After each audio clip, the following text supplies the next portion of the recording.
السلام علیکم ورحمۃ اللہ وبرکاتہ۔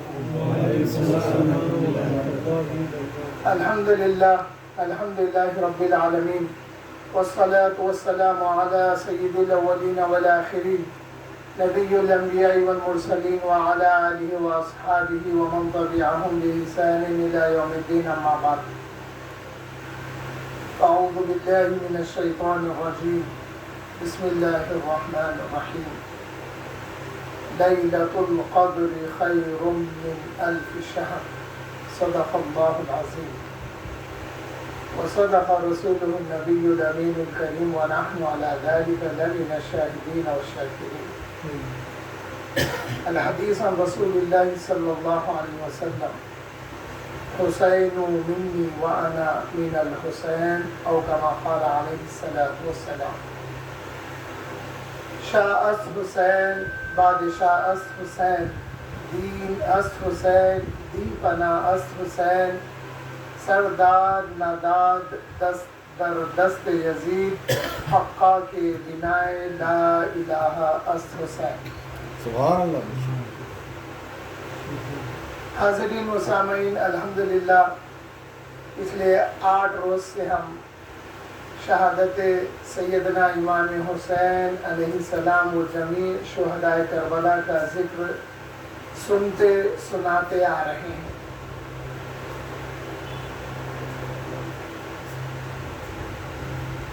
ابھی جس آیت کریمہ کا میں نے شرح تلاوت حاصل کیا ہے، اس میں اللہ جل شانہ فرماتے ہیں لیلۃ القدر خیر من الف شہر۔ جامع ترمذی میں اس کا شان نزول جو آیا ہے وہ سناتا ہوں آپ کو۔ اکثر لوگوں کا یہ سمجھنا، یہ ماننا ہے کہ لیلۃ القدر خیر من الف شہر۔ مفسرین نے تابعین اور صحابہ سے پھر حضور صلی اللہ علیہ وسلم سے اس آیت کی ایک جو تفسیر بیان کی ہے وہ یہ ہے کہ لیلۃ القدر، رمضان کی لیلۃ القدر خیر من الف شہر، وہ ایک رات بہتر ہے 1000 مہینوں کی عبادت سے، اگر کسی کو مل گئی تو۔ مگر اس کی دوسری تفسیر آپ حضرات الحمدللہ اہل سنت والجماعت سے وابستہ ہیں، مشائخین کے پاس آنا جانا ہے، آپ بزرگان دین کی تفاسیر، ایک ہی آیت کی کئی تفسیریں ہوتی ہیں، ہم ایک سمجھ کے یہ صحیح ہے دوسری صحیح نہیں ہے ایسا نہیں سمجھنا ہے۔ پیران پیر کے پاس پیران پیر ایک آیت کی کئی تفاسیر بیان کرتے تھے۔ سبحان اللہ۔ اس وقت کے عالم دین پیران پیر کی محفل میں موجود ہے، پیران پیر غوث اعظم دستگیر رضی اللہ تعالیٰ عنہ ایک آیت کی تفسیر بیان کرے، دوسری کرے، تیسری کرے، 10 تفسیر بیان کرے۔ تو جو سامنے بیٹھے ہوئے تھے انہوں سوچنے لگے یہ 10 تفسیریں میرے کو بھی آتی ہیں، تو ان کو جو پہلی تھی وہ پیرانے پیر پہلی بیان کرے، دوسری پہ دوسری، تیسری پہ تیسری، 10 بیان کر دیے۔ اس کے بعد جب بڑھتے گئے جب 40ویں تفسیر بیان کرے تو وہ بڑے عالم جو تھے انہوں بے ہوش ہو کے گر گئے۔ سبحان اللہ۔ سنن جامع ترمذی میں اگر آپ در منصور دیکھیں گے تو اس میں رمضان کی تاخراتوں کے متعلق یہ آیت ہے، مگر سنن جامع ترمذی میں جس کو جامع الصحیح بھی کہتے ہیں، تو اس میں ایک واقعہ حدیث شریف میں یہ آیا کہ حضور صلی اللہ علیہ وسلم رات میں خواب میں کیا دیکھتے ہیں، اللہ تعالیٰ حضور کو دکھاتا ہے کہ بنو امیہ کے شریر لونڈے منبر رسول پر اچھل کود کر رہے ہیں۔ جب صبح ہوئی تو حضور صلی اللہ علیہ وسلم کو یہ بات بڑی گراں گزری کہ میرے منبر پر بنو امیہ کے شریر لونڈے اچھل کود کر رہے، یا اللہ یہ کیا معاملہ ہے؟ پھر صبح میں آیت نازل ہوئی لیلۃ القدر خیر من الف شہر، اے میرے محبوب وہ ایک رات بہتر ہوگی 1000 مہینوں سے۔ راوی حدیث کہتے ہیں کہ ہم نے بنو امیہ کے دور خلافت کو گنا تو 1000 مہینوں سے نہ ایک دن بڑھ کے تھا نہ ایک دن کم تھا۔ تو امام آپ کے میرے امام محرم کی 9 تاریخ کی شب جو گزارے وہ شب بہتر ہے بنو امیہ کے 1000 مہینوں کی حکومت سے. یہ ہے لیلۃ القدر خیر من الف شہر. حاضرین و سامعین، حضور صلی اللہ علیہ وسلم نے کئی پیش گوئیاں فرمائی ہے کربلا کے متعلق، جس میں حضور صلی اللہ علیہ وسلم نے فرمایا میرے بعد میری اہل بیت کے ساتھ ظلم اور زیادتی ہوگی، انہیں شہر بدر کر دیا جائے گا. اس قدر تکلیف ہوئی ہوگی آقا کریم صلی اللہ علیہ وسلم. پھر حضور صلی اللہ علیہ وسلم نے انصار کو بھی وصیت کی تھی آخری وقت میں، اے انصار کے گروہ سنو، میرے بعد تمہیں تکالیف پہنچے گی، تم برداشت کرنا اور پھر حوض کوثر پر مجھ سے ملنا. حضور صلی اللہ علیہ وسلم نے فرمایا ہم قریش سے 3 قبیلے ایسے ہیں جو بغض اور عناد رکھتے ہیں. ان 3 قبیلوں کا نام بھی حضور نے بتا دیا. ایک نام بتایا بنو امیہ کا، اور دوسرا نام بتایا بنو مغیرہ کا، اور تیسرا نام بتایا بنو مخزوم. یہ 3 قبیلے تھے جو قریش سے عداوت رکھتے تھے. حاضرین و سامعین، حضور صلی اللہ علیہ وسلم کے شہزادے امام حسین علیہ السلام اگر کربلا میں آپ تشریف لائے ہیں تو اس کو سیاسی پس منظر میں مت دیکھیے. جیسا ہم بتاتے آ رہے ہیں اس کو قرآن اور حدیث کی روشنی میں دیکھیے تو پتہ چلے گا کہ امام نے جو صبر کیا ہے، امام نے جو قربانیاں دی ہے، وہ ان کا مقدر تھی اور اللہ نے ان کو توفیق دی. اللہ نے حضور صلی اللہ علیہ وسلم کی دعاؤں کو قبول کیا کہ امام اس امتحان میں 100% کامیاب رہے اور ایک مثال قائم کر دی. سبحان اللہ. بے شک. حاضرین محترم، یوں تو یوم عاشورہ کی 10 تاریخ ازل سے ایک مقام اور ایک اہمیت رکھتی تھی. حضرت آدم علیہ السلام کی خطا قبول ہوئی یوم عاشورہ تھا. ایک روایت میں نے یہ بھی پڑھی ہے کہ آدم علیہ السلام نے جب اللہ کی بارگاہ میں دعا کی تو جہاں حضور کا نام لیا، اب تک آپ ہم سنے ہوں گے کہ حضور کا نام لے کے حضرت آدم نے دعا کی تھی، مگر ایک روایت ایسی بھی ہے اس میں اہل بیت کے نام بھی حضرت آدم نے لے کے دعا کی تھی. وہ مقام ہے اہل بیت کا، وہ مقام ہے مولا علی کا، وہ مقام ہے بی بی فاطمہ الزہرا رضی اللہ عنہا کا، اور وہ مقام ہے حسنین کریمین کا. حضور کے ساتھ حضرت آدم نے یہ 4 اہل بیت کے نام لیے تھے. اللہ نے ان کی خطا کو معاف کیا. سبحان اللہ. اور پھر ان کو زمین پر آسمان سے جب اتارا گیا تو وہ عاشورے کا دن تھا. اور پھر حضرت نوح علیہ السلام کی کشتی کنارے سے لگی، وہ بھی یوم عاشورہ تھا. ایوب علیہ السلام کو اللہ نے دوبارہ بیماری کے بعد جو صحت عطا کی وہ دن بھی یوم عاشورے کا تھا. حضرت ابراہیم علیہ السلام کے لیے آگ جو گلزار بنی وہ دن بھی یوم عاشورے کا تھا. اور پھر حضرت موسیٰ علیہ السلام کو فرعون سے جب نجات ملی وہ دن بھی یوم عاشورے کا تھا. تو معلوم یہ ہوا کہ شروع سے یوم عاشورہ کو ایک اہمیت دی اللہ تعالیٰ نے. کیوں کہ شروع سے لوگ یاد رکھیں کہ یہ دن ایک ایسا دن ہے، ہر قوم اس کو یاد رکھی، ہر امت اس کو یاد رکھی، اور آخر امت جو ہوگی حضور صلی اللہ علیہ وسلم کی وہ بھی یوم عاشورے کو یاد رکھے گی. تو امام حسین کے کربلا میں شہید ہونے کے بعد صبح قیامت تک اہل بیت سے محبت کرنے والے جو ہوں گے وہ یوم عاشورے کو حضرت امام حسین اور اہل بیت کی شہادت کی نسبت سے یاد رکھیں گے اور ان کا ذکر کریں گے، ان کی شہادتوں کے واقعات بیان کریں گے. تو حاضرین محترم، جب حضور صلی اللہ علیہ وسلم مکے سے مدینہ ہجرت فرما کے تشریف لائے تو دیکھا کہ یہودی روزہ رکھا کرتے تھے یوم عاشورے کے دن. حضور نے پوچھا کہ یہ روزہ کس لیے رہتے ہیں؟ یہودیوں نے عرض کیا یا رسول اللہ صلی اللہ علیہ وسلم، اللہ نے ہمارے پیغمبر حضرت موسیٰ علیہ السلام کو فرعون کے شر سے نجات عطا کی تھی، اس کے شکرانے میں ہم روزہ رہ رہے ہیں.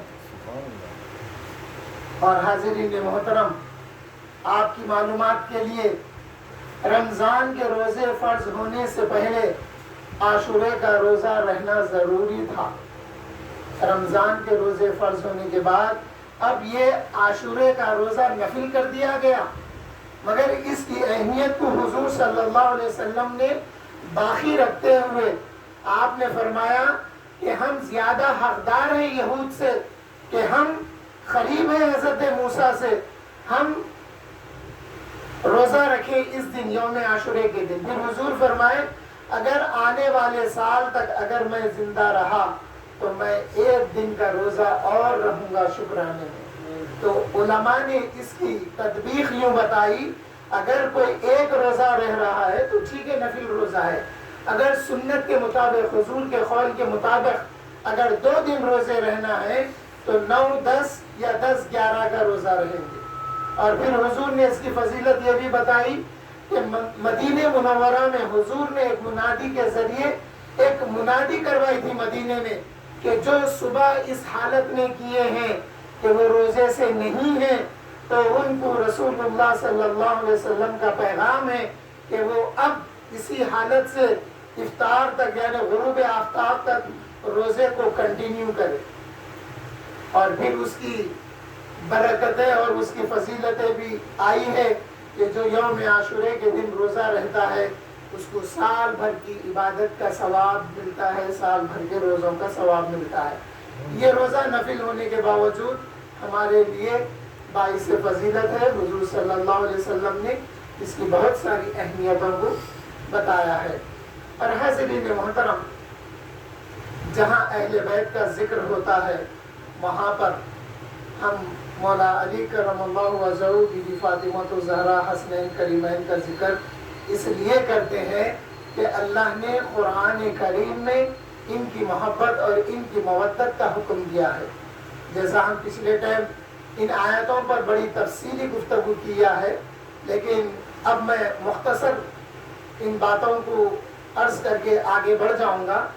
اللہ تعالیٰ نے قرآن مجید میں ذَلِكَ الَّذِي يُبَشِّرُ اللَّهُ عِبَادَهُ الَّذِينَ آمَنُوا وَعَمِلُوا الصَّالِحَاتِ قُلْ لَا أَسْأَلُكُمْ عَلَيْهِ أَجْرًا إِلَّا الْمَوَدَّةَ فِي الْقُرْبَى فرمایا.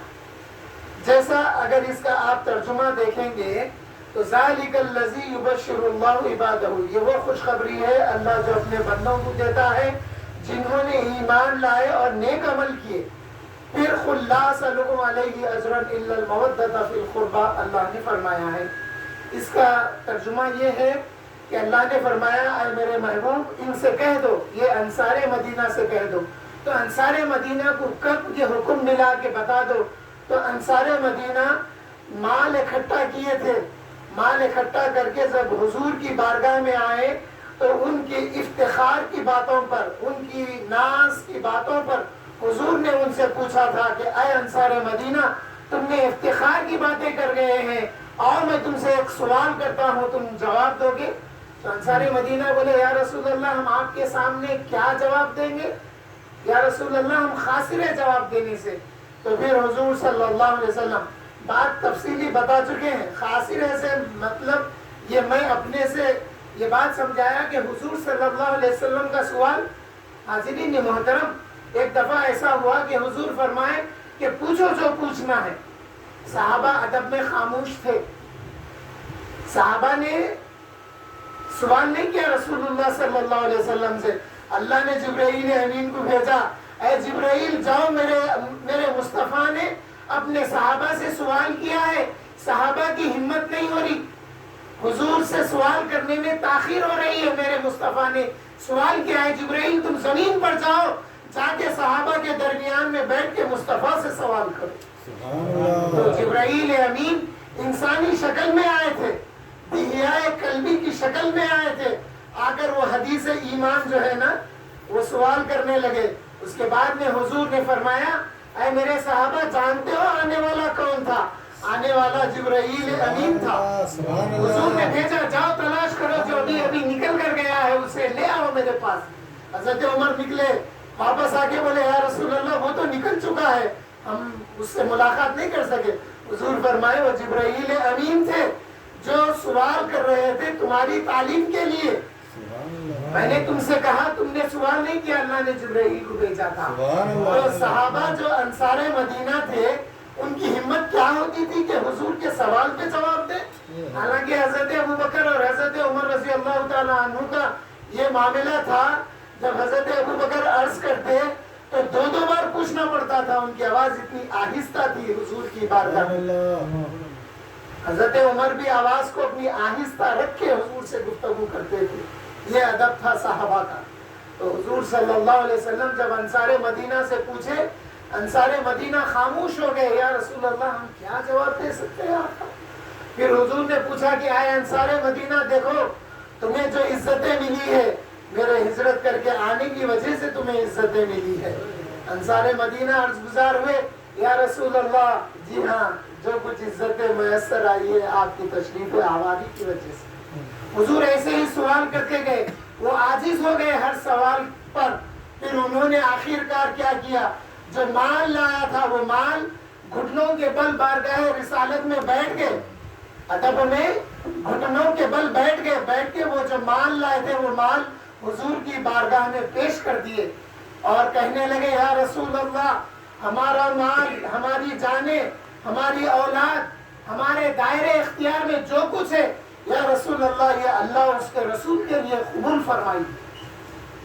اس موقع پہ اللہ تعالیٰ نے یہ آیت نازل فرمائی کہ اے میرے محبوب آپ ان سے کہہ دیجئے قل لا اسألکم علیہ اجرا الا المودۃ فی القربى. اے میرے محبوب ان کو بتا دو کہ میں تم سے کوئی اجرت نہیں لیتا کوئی اجرت کا سوال نہیں کرتا.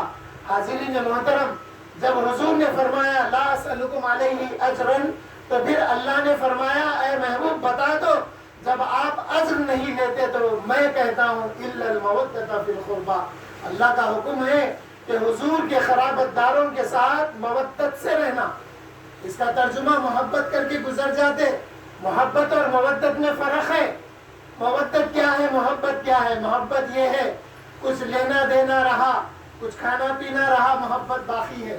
پھر دوری آ گئی پوچھے کیا بات ہے دور ہو گئے آ رہے نہیں مل رہے نہیں میں مصروف ہو گیا.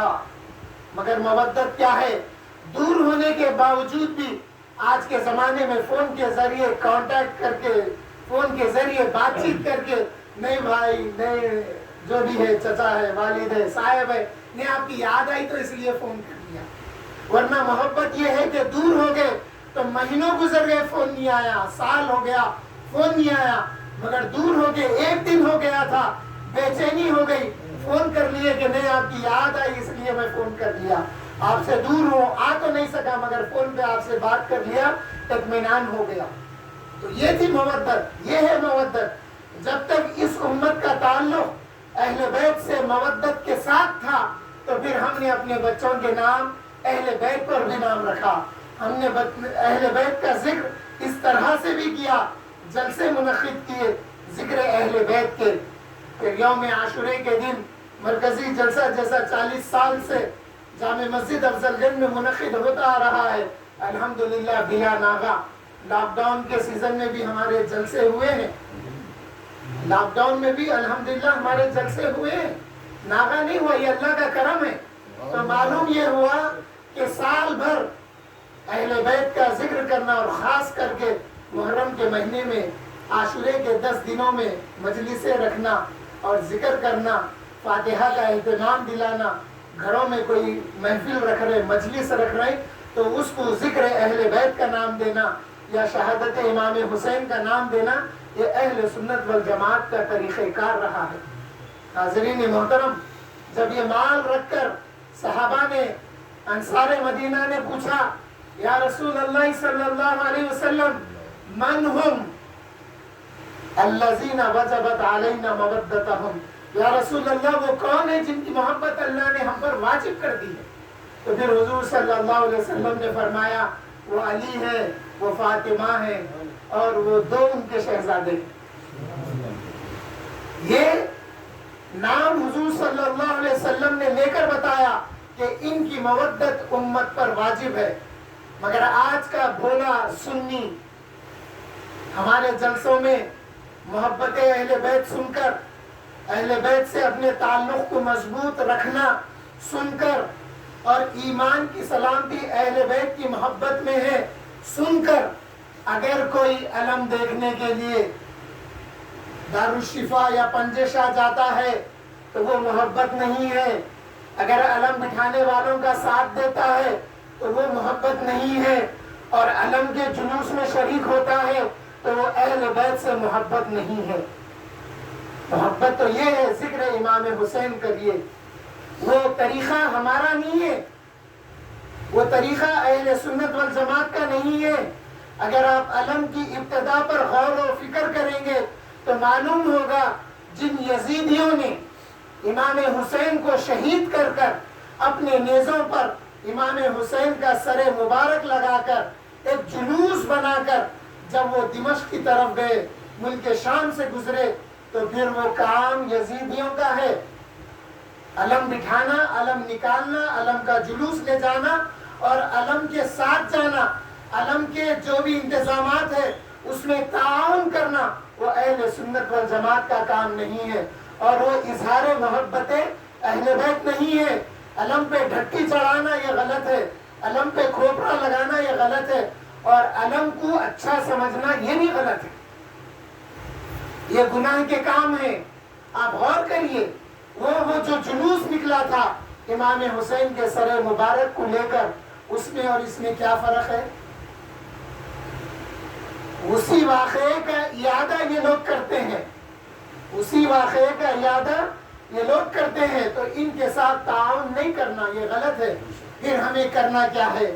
10 محرم کے دن رسول اللہ صلی اللہ علیہ وسلم کے فرمان کے مطابق روزہ رہنا ہے، اور پھر جو وقت گزر گیا ہے کربلا کا اس کا ذکر کرنا، اپنے بچوں کے ساتھ، اپنے گھر والوں کے ساتھ بیٹھ کر کوئی کتاب اہل سنت والجماعت کے عالم کی کتاب لے کر واقعہ کربلا کو پڑھنا، یہ کمال ہے، اور یہ ہم کو کرنا ہے، یہ اہتمام کرنا ہے ہم کو۔ حاضرین محترم، پھر اس کا فائدہ کیا ہوگا؟ ہم کئی سال سے یہ پیغام دیتے آ رہے ہیں، جن کے دلوں میں اہل بیت کی محبت، جن کے دلوں میں غم حسین، اور جن کے دلوں میں شہادت شہدائے کربلا کا غم نہیں ہوتا، ان کے دل میں کسی کا غم نہیں ہوتا، چاہے کسی کا باپ مر جائے، چاہے کسی کی ماں مر جائے، چاہے کسی کے بیوی بچے مر جائیں، اس کو دیکھیے اس کے دل میں غم نہیں ہوتا۔ اس کی مثال ہم نے لاک ڈاؤن میں دیکھے ہیں کہ جس کے والدین، جس کے دلوں میں غم حسین تھا، جس کے دلوں میں شہدائے کربلا کا غم تھا، ان کے جب اپنے انتقال کر گئے تو اتنا لاک ڈاؤن میں انتباہ یعنی وارننگ دینے کے باوجود بھی انہوں نے اپنے چہیتوں کو اپنے ہاتھ سے غسل دیا، اپنے ہاتھوں سے کفن پہنایا، پھر اپنے ہاتھوں سے ان کو دفن بھی کیا۔ کیوں؟ کہ وہ محبت کا صدقہ تھا، اللہ نے ان کے دلوں میں اپنوں کے لیے محبت رکھی تھی۔ یہ لوگ اپنی جانوں پر کھیل کر ان کے ساتھ ان کے آخری خدمت کر کے ان کو آخری منزل تک پہنچا دیا۔ مگر کچھ لوگ ایسے بھی دیکھے گئے جو بیماری کے ڈر سے اپنے مر گئے۔ ارے اس کو تو چاہیے تھا کہ ماں باپ تو قربان ہو جاتا۔ دیکھیے کفار مکہ میں کیسی محبت تھی ماں باپ سے، کفار ہونے کے باوجود بھی۔ صفوان ابن امیہ مکہ مکرمہ میں حتیم میں بیٹھا ہوا ہے عمیر ابن عدی کے ساتھ، بیٹھ کر کہتا ہے آئے عمیر ابن عدی، جب سے واقعہ بدر ہوا ہے، ہمارے بڑے بدر میں مارے گئے، اس کے بعد سے اب ہماری زندگی میں جینے کا کوئی مزہ باقی نہیں رہا، ہماری زندگیاں تو اچاٹ ہو گئی ہے کیونکہ ہمارے بڑے موجود نہیں ہیں۔ کفار کی اولاد کا یہ عالم ہے۔ پھر وہ واقعہ بھی ہے، بیٹھ کے رسول اللہ صلی اللہ علیہ وسلم کو قتل کرنے کا منصوبہ بنائے. پھر جب مدینہ آئے عمیر ابن عدی تلوار کو زہر میں ڈبا کر، عمیر ابن عدی جب تلوار لٹکا کر مدینے میں آیا تو حضرت عمر دیکھ کے بولے دونکم الکلب، اس کتے کو نہیں چھوڑنا. بولے کون بولے؟ حضرت عمر بولے. حضرت عمر کچھ صحابہ کے ساتھ مسجد نبوی کے باہر صحابہ کے ساتھ واقعہ بدر کا ذکر کر رہے تھے. جب عمیر ابن عدی کو دیکھے تلوار لگائے ہوا ہے تو کہنے لگے کہ اے اصحاب رسول اللہ دونکم الکلب، اس کتے کو نہیں چھوڑنا، پکڑ کے رکھو. بولے صحابہ پکڑ لیے. حضرت عمر حضور کے پاس حاضر ہو کے بولے یا رسول اللہ عمیر ابن عدی مکے سے آیا ہے، اس کے ہولیے سے لگ رہا کہ اس کا ارادہ اچھا نہیں ہے. حضور فرمایا ہے عمر لے آؤ اس کو. جب لے آیا گیا تو توڑ موڑ کے لانے لگے تو حضور فرمایا ارے اس کو ڈھیل تو دیے، اس کو چھوڑو تو صحیح. حضرت عمر اتنے سخت تھے اور حضرت عمر اس کی حالت دیکھ کے پہچان گئے کہ اس کا ارادہ ٹھیک نہیں ہے. یہ ہے عمر ابن خطاب رضی اللہ تعالیٰ عنہ. حاضرین محترم، جب حضور کے پاس وہ حاضر ہو گیا، بیٹھ گیا عمیر ابن عدی، تو حضور پوچھنے لگے آئے عمیر ابن عدی کیسے آنا ہوا؟ عرض کیا یا محمد صلی اللہ علیہ وسلم میرے کچھ لوگ واقع بدر میں آپ کے قیدی ہیں، میں ان سے ملنے آیا. حضور فرمائے پھر جب تو ملنے آیا تو یہ تلوار لٹکا کے کیوں آیا؟ بولا اتنا غم تھا میرے کو کہ مجھے یاد بھی نہیں رہا تلوار میرے ساتھ ہے. حضور فرمائے آئے عمیر ابن عدی، جو صفوان ابن امیہ سے حتیم میں بیٹھ کر تو نے جو لالچ حاصل کی ہے، تو نے جو اس سے وعدہ کیا ہے میرے قتل کا، وہ کیا ہے؟ کہنے لگا اشہد انک محمد رسول اللہ. تو بتانا کیا مقصود ہے سنیے. جب عمیر ابن عدی حضور کے پاس ایمان لا کر جب اٹھا تو حضرت عمر آگے بڑھ کر اس کو گلے لگائے، گلے لگا کے کہنے لگے اے عمیر ابن عدی جب تم حضور کے پاس حاضر ہوئے تو میرے نزدیک ایک کتے سے بدتر تھے، لیکن ایمان لانے کے بعد میرے نزدیک میرے بیٹے سے زیادہ محبوب تم ہو. یہ محبتیں تھی، یہ محبتوں کو نکال دیا گیا. یہ محبتوں کو سننے والے نہیں ہیں، یہ محبتوں کو سنانے والے نہیں ہیں. حاضرین محترم، جب صحابہ کا یہ عالم تھا تو پھر اہل بیت سے محبت کا انداز بھی صحابہ کا ایک ایسا نرالا تھا. بے مثال محبتیں تھی صحابہ کی اور اہل بیت کی. آج امت کو تقسیم کرنے کا یہ لوگ جو ارادہ رکھ رہے ہیں اس میں یہ لوگ کامیاب ہو رہے ہیں، پورے طور پہ کامیاب نہیں ہو سکتے. جب تک اس قسم کے جلسے ہم کرتے رہیں گے وہ لوگ کامیاب نہیں ہو سکتے. ان کا منشا کیا ہے؟ کچھ لوگ ہیں صحابہ کا نام لے کر اہل حدیث ہیں یا اور بھی فرقے ہیں، صحابہ کا نام لے کر اہل بیت کی مخالفت کرتے ہیں، اور پھر رافضی ہیں، پھر ہمارے درمیان کے تفضیلی بھی ہیں جو اہل بیت کی محبت کا نام لے کر صحابہ سے بغض و عناد کو ظاہر کرتے ہیں. مگر یاد رکھیے اہل سنت والجماعت وہ جماعت ہے جن کے پاس صحابہ کی محبت بھی ہے، اہل بیت کی محبت بھی ہمارے پاس ہے. اس لیے حضرت ابوبکر صدیق رضی اللہ تعالی عنہ نے ایک موقع پر مولا علی کرم اللہ وجہہ سے فرمایا اے علی سنو، میں چاہتا ہوں کہ میں اپنی اہل سے کچھ صلہ رحمی کرنے سے پہلے میں اہل بیت سے صلہ رحمی کرنے کو زیادہ پسند کرتا ہوں. یہ تھے صحابہ کرام رضوان اللہ تعالی علیہم اجمعین.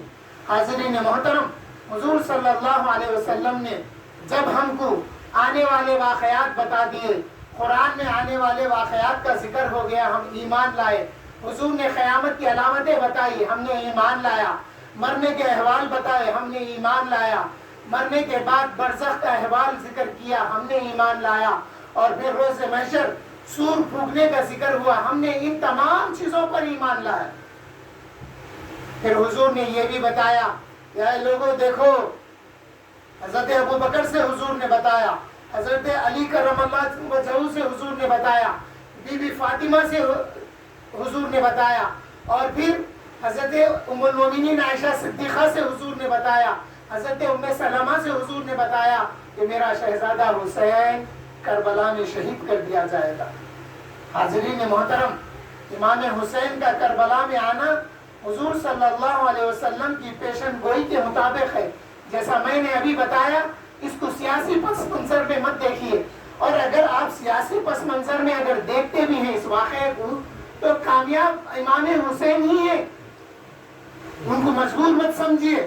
جن اشعار کو میں نے پڑھا ہے شاہ حسین باد شاہ حسین، یہ کس کے اشعار ہیں؟ یہ خواجہ معین الدین چشتی سلطان الہند غریب نواز کے اشعار ہیں. طنز کرنے والے، تانا دینے والوں نے جب کہا کہ حسین کربلا میں مجبور تھے، حسین پر پانی روک دیا گیا، حسین اپنے بچوں کو پانی بغیر پلائے کے ان کے بچے شہید ہو گئے، جب اس قسم کا طنز اور تانا دیا گیا تو پھر آپ کے میرے خواجہ سلطان الہند خواجہ غریب نواز نے جب دلی آئے، جب آپ اجمیر میں آئے، اس کے بعد میں ایک اپنے فقیر کو، ایک اپنے ساتھی کو، آپ کا جو معتقد تھا اس کو آپ نے اپنا کاسا دیا، کاسا دے کر کہا کہ یہ بادشاہ انا ساگر کا پانی روک دیا تو کیا ہوتا. اب لوگوں کو یاد آ گئی کہ ہاں امام حسین کے لیے بھی پانی روک دیا گیا تھا، یہاں بھی پانی روک دیا گیا، وہاں امام حسین پانی کے لیے مجبور تھے، یہاں بھی مجبوری آ گئی. سمجھے؟ سلطان الہند خواجہ غریب نواز نے ایک کاسا دیا، جب اپنے خادم کو، اپنے مرید کو کہا کہ جاؤ انا ساگر سے یہ کاسے میں پانی لے آؤ، تو جب وہ مرید، جب وہ آپ کا معتقد انا ساگر میں کاسا ڈبایا تو دیکھنے والی آنکھوں نے دیکھا کہ وہ سارا انا ساگر اس کاسے میں سما گیا. تو پتا چلا، سلطان الہند نے بتایا کہ تم لوگ جو طنز اور تانا کر رہے ہو کہ حسین کربلا میں مجبور تھے، نہیں نہیں، حسین مجبور نہیں تھے. حسین اختیار رکھنے کے باوجود بھی انہوں نے صبر کا مظاہرہ کیا اور وہ صبر میں کامیاب ہو گئے. سبحان اللہ، سبحان اللہ. دیکھو 800 سال کے بعد، 700 سال کے بعد سلطان الہند نے اس کاسے میں پانی جمع کر کے بتا دیا کہ میں بیٹے کا بیٹا، شہزادے کا شہزادہ، شہزادے کا شہزادہ. جب اللہ نے مجھے اتنا تصرف دیا ہے، اللہ نے مجھے اتنا اختیار اور اتنا تصرف دیا ہے کہ انا ساگر کو میں ایک کاسے میں سما لے سکتا ہوں، تو آئے لوگوں، کربلا میں حسین مجبور نہیں تھے. حسین کیسے مجبور ہوتے کربلا میں؟ جن کے نانا کی نگاہیں جب اٹھی تو آسمان نے بارش برسایا تھا. حضور صلی اللہ علیہ وسلم مدینہ منورہ میں جمعے کا خطبہ ارشاد فرما رہے ہیں. کچھ انصار مدینہ، کچھ اہل مدینہ آ کر عرض گزار ہوئے، یا رسول اللہ صلی اللہ علیہ وسلم، بارش نہیں ہونے کی وجہ سے پانی ختم ہو چکا ہے. یا رسول اللہ، پانی کے لیے بچے بلک رہے ہیں، جانور تڑپ رہے ہیں، گمان ہوتا ہے کہ کہیں اموات کا سلسلہ شروع نہ ہو جائے. آقا کریم صلی اللہ علیہ وسلم اپنا دست مبارک اٹھا کے اللہ کی بارگاہ میں جب دعا فرمائی تو راوی حدیث کہتے ہیں جب حضور نے اپنا چہرے مبارک پر اپنا دست مبارک پھیرا.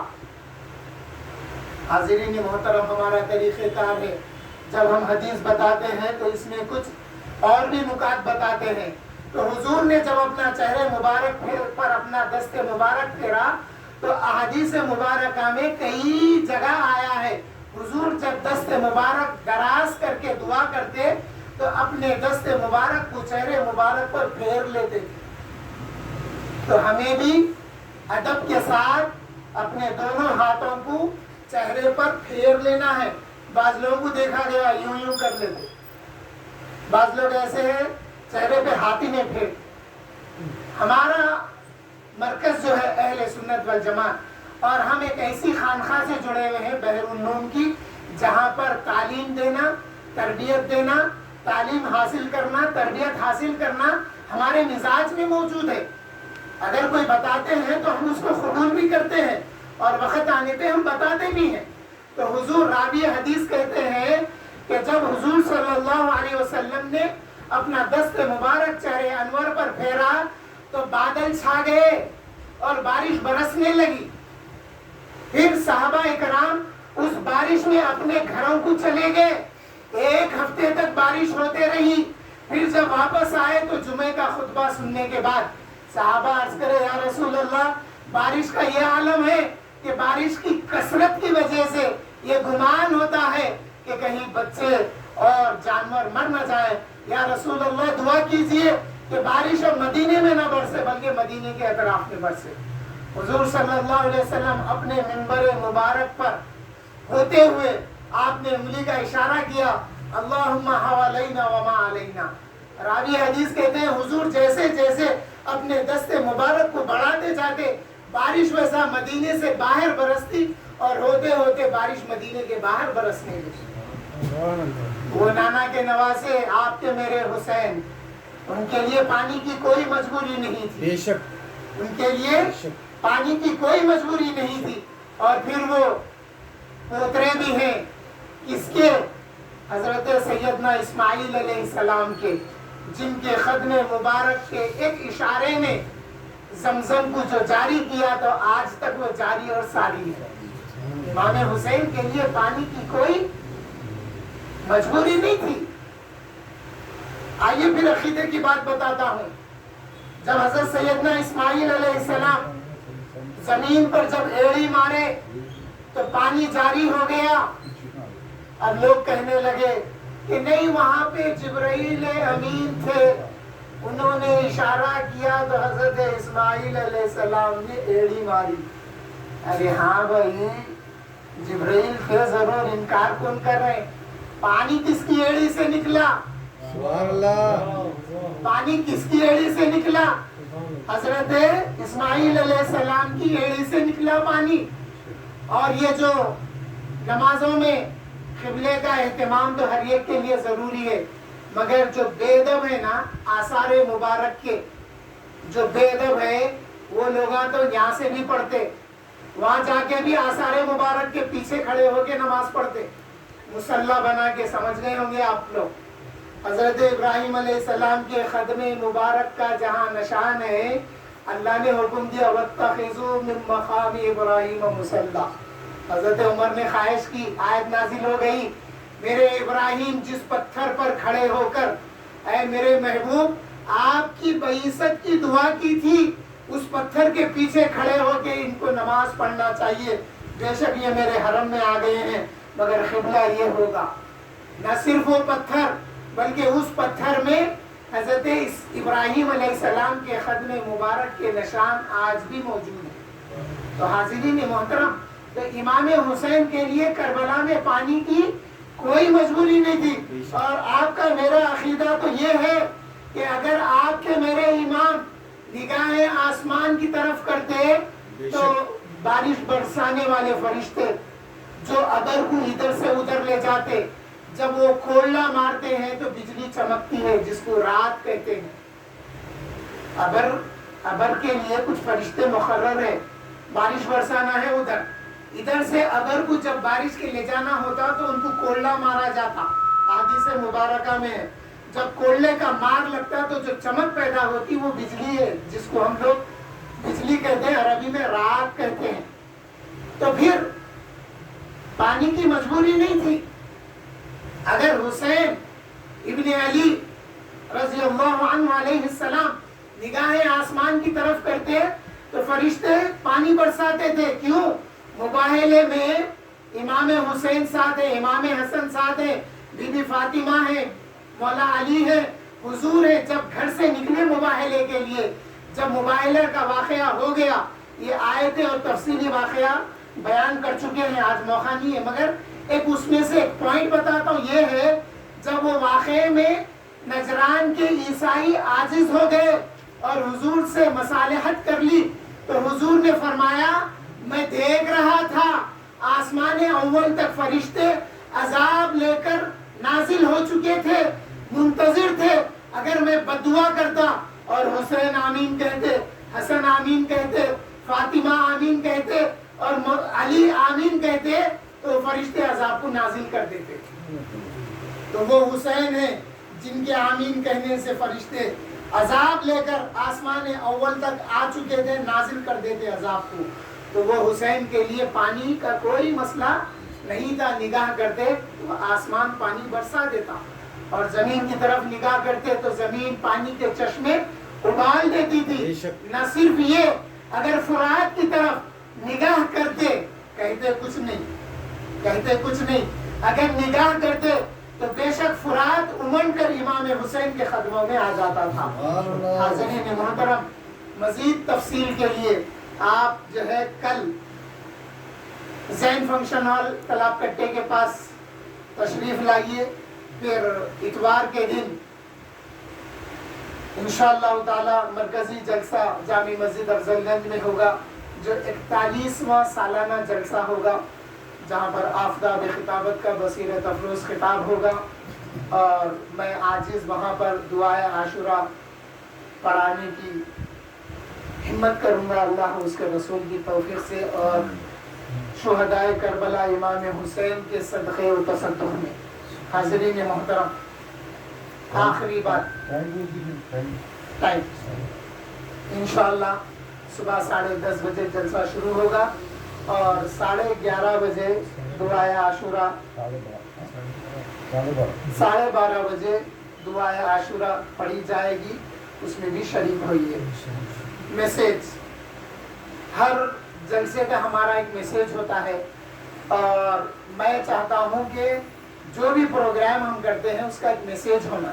گھر میں شربت بنا لیے، بانٹ دیے، بچوں کو پلا دیے، ٹھیک ہے، لیکن بچوں میں اتنا ذہن سازی کرنا بچوں کی، دیکھو بچوں، ہم شربت کا اہتمام اس لیے کرے ہیں کہ تم لوگ فاتحہ دو، بچے بڑے جو ہیں سب مل کے فاتحہ دینا، اور بچوں کو بتانا کہ فاتحہ میں یہ فاتحہ کا ایصال ثواب سیدنا امام حسین شہید کربلا اور پھر جمیع شہدائے کربلا کے نام سے یہ فاتحہ دی جاتی ہے، اور جو کچھ پکایا جاتا ہے اس کے متعلق بھی بچوں کو بتانا، اور عورتوں کو چاہیے کہ تمام بچوں کو گھر کے جتنے بھی ہیں ان کو تیار کرنا اور فاتحہ میں شریک کرنا۔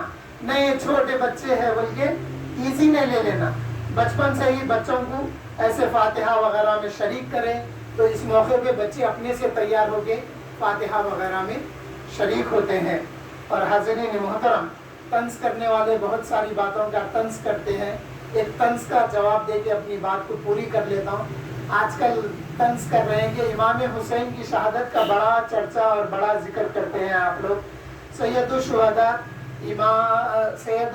حضرت سیدنا حمزہ ابن عبد المطلب رضی اللہ تعالیٰ عنہ کی شہادت، یا عمار ابن یاسر رضی اللہ عنہ، یا پھر حضرت سمیہ وغیرہ وغیرہ کے نام لے کے بتاتے ہیں کہ ان کی شہادت کا ذکر کیوں نہیں کرتے اتنے اہتمام کے ساتھ، تو بے شک ہم ان کا بھی ذکر کرتے ہیں، یہ بھی ذکر کرتے ہیں، اس کو بولنا تو سنا نہیں، ہم ذکر کرتے رہتے ہیں۔ جامع مسجد افضل گنج میں ہمارا کام آفتاب خطابت سے جب سے میں جڑا ہوا ہوں، ایک چیز کو دیکھا ہوں میں کہ آفتاب خطابت زیادہ سے زیادہ عقائد پہ فوکس کرتے ہیں۔ بہت ساری جماعتیں ہیں شہر میں، وضو کا طریقہ سکھا دیے، نماز کا طریقہ سکھا دیے، حج کیمپ لگا دیے، عمرے کے افعال سکھا دیے وغیرہ وغیرہ، مگر ہمارا آفتاب خطابت کے ساتھ جو میں نے تجربہ حاصل کیا ہے، آفتاب خطابت عقیدے کو فوکس کرتے ہیں۔ عقیدہ اچھا ہے تو عمل بھی قابل قبول ہے، عقیدہ خراب ہے تو نہ عمل قابل قبول ہے نہ کوئی چیز کا فائدہ ہونے والا ہے۔ تو ان لوگوں کو بتانا کہ حضرت سیدنا حمزہ ابن عبد المطلب رضی اللہ عنہ کی جب شہادت ہوئی احد میں، تو حضور اپنے مقام سے نعش مبارکہ تک حضرت حمزہ کے حضور تشریف لے گئے، اور حضور وہاں کھڑے ہو کر روئے ہیں آپ، اور آپ اپنی پھوپھی حضرت صفیہ کو یہاں تک آنے سے روک دیا، اس لیے کہ حضرت حمزہ ابن عبد المطلب رضی اللہ عنہ کا مسئلہ کر دیا گیا تھا۔ مسئلہ یعنی کان کاٹ دیے گئے تھے، آپ کی ناک کاٹ دی گئی تھی، اور آپ کا سینہ شخ کر کے وہ جگر وغیرہ نکال دیا گیا تھا۔ تو وہاں پر حضور موجود تھے، اور حضور واقعہ کربلا کو لوگوں کو بتا کر حضور روئے ہیں۔ اب امام حسین کربلا میں اکیلے تھے، نہ مولا علی ظاہری طور پر آپ موجود تھے، نہ بی بی فاطمہ موجود تھی، نہ حضور صلی اللہ علیہ وسلم موجود تھے، مگر اس کے باوجود جب مدینے میں امام حسین یوم عاشورہ کے دن آپ کی شہادت ہو گئی، تو مدینے میں حضرت سلمہ نے خواب میں حضور کو دیکھ کے پوچھا، یا رسول اللہ یہ کیا کیفیت ہے یہ کیا حال ہے آپ کا کہ آپ کا سر مبارک اور ریش مبارک غبار آلود ہے. حضور نے فرمایا اے ام سلمہ سنو، میں کربلا سے آ رہا ہوں، حسین وہاں پر شہید کر دیے گئے ہیں، میں اہل بیت کی نعشوں کو اکٹھا کر رہا تھا. جب آپ نیند سے چونک کر اٹھی اور جو مٹی حضور نے عطا کی تھی اس مٹی کو دیکھا تو وہ خون آلود ہو چکی تھی. آپ نے مدینے میں امام حسین کی شہادت اور شہدائے کربلا کی شہادتوں کا ذکر کر دیا. تو حاضرین محترم، ہم ان کے غم میں شامل ہیں. اللہ یہ غم ہمیں سلامت رکھے، اس لیے کہ اس کے طفیل میں ہمیں اپنوں کا غم باقی رہے، ہمیں اپنوں کا غم بھی باقی رہے. یا اللہ شہدائے کربلا اور اہل بیت کے صدقے میں ہمیں آپ کی محبت عطا فرمائیے، آپ کا خوف بھی عطا فرمائیے، حضور صلی اللہ علیہ وسلم کی محبت عطا فرمائیے، اہل بیت کی محبت عطا فرمائیے، تاکہ ہمارا ایمان سلامت رہے. حضور کی محبت سے ایمان آتا ہے اور اہل بیت کی محبت سے ایمان سلامت رہتا ہے. اسی سلامتی ایمان کے ساتھ ہمارا دنیا سے خاتمہ فرما اور محشر میں ہمیں اہل بیت کی معیت اور صحابہ کی معیت اور حضور صلی اللہ علیہ وسلم کی معیت عطا فرما اور اہل بیت اور صحابہ کے ہاتھوں حوض کوثر سے پینا نصیب فرما. توفنا مسلما والحقنا بالصالحین الذین انعم اللہ من النبیین والصدیقین والشہداء والصالحین وحسن اولئک رفیقا. حاضرین محترم، میری والدہ کا انتقال ہوئے 2 مہینے کچھ ہوئے ہیں. میں میرے والد اور والدہ کے لیے بھی دعا کر لیتا ہوں. اللہم اغفر لهم وارحمهم وعافیہم واعف عنہم واکرم نزلهم ووسع مدخلهم ونقیہم من الخطایا كما ينقى الثوب الابيض من الدنس واغسلهم من الخطايا بالثلج والماء والبرد وابدلهم دارا خيرا من دارهم وابدلهم اهلا خيرا من اهلهم واعذهم من عذاب النار واعذهم من عذاب القبر. اللهم اغفر للمؤمنين والمؤمنات والمسلمين والمسلمات الاحياء منهم والاموات انك سميع قريب مجيب الدعوات برحمتك يا ارحم الراحمين. سبحان ربك رب العزة عما يصفون وسلام على المرسلين والحمد لله رب العالمين.